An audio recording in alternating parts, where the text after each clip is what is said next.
ব্যস্ত জীবনের ভিড়ে একটা পরিবার ধীরে ধীরে ভুলে যাচ্ছিল নামাজের ডাক।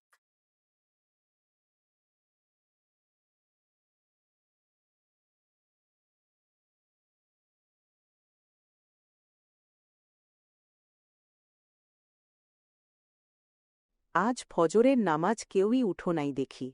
আল্লাহর ডাককে এভাবে অবহেলা করো না তোমরা। আমাদের সময় আজান শুনলেই মানুষ উঠে যেত। নামাজই ছিল দিনের শুরু। কাজের ব্যস্ততায় কখনো সময় হয়ে ওঠে না। মাঝে মাঝে নিজের কাছেই খারাপ লাগে। বাচ্চারা আমাদের দেখে শিখবে। এখন যদি আমরা নামাজ না পড়ি, তাহলে তারাও নামাজ পড়বে না। কিভাবে ফজরে উঠব বলো?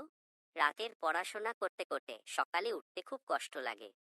আমি চেষ্টা করব দাদু ভাই, কাল থেকে ফজরে ওঠার জন্য, ইনশাআল্লাহ।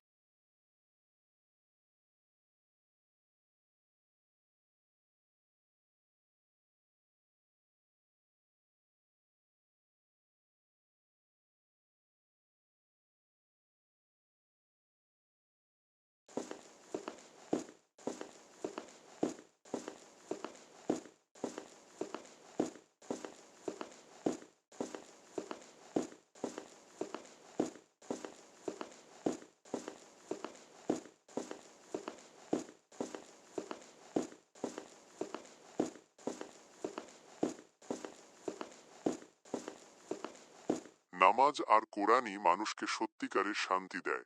আমি জীবনে অনেক কষ্ট দেখেছি, কিন্তু নামাজ সবকিছু সহজ করে দিয়েছে। আল্লাহর ওপর ভরসা রাখলে কেউ কখনো একা হয় না। এই কথাটা মনে রেখো তোমরা। আজ থেকেই আমরা সবাই নামাজ পড়ব, ইনশাআল্লাহ।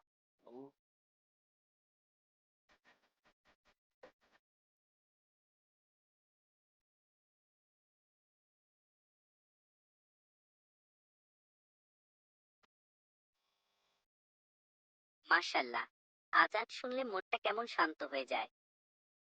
আম্মু, আজ আমি তোমার সঙ্গে নামাজ পড়ব। বেশ, আজ সবাই মিলে নামাজ পড়ি।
নামাজ আমাদের সকল খারাপ কাজ থেকে বিরত রাখে।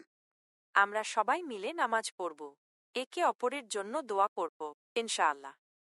আল্লাহ তোমাদের সহায় হন।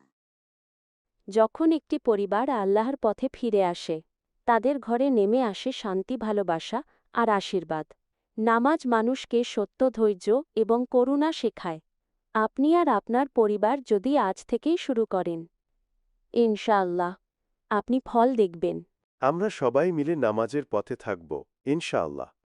যেদিন একটি পরিবার একসাথে নামাজে দাঁড়ায়, সেদিন থেকেই তাদের ঘরে নেমে আসে প্রকৃত শান্তি।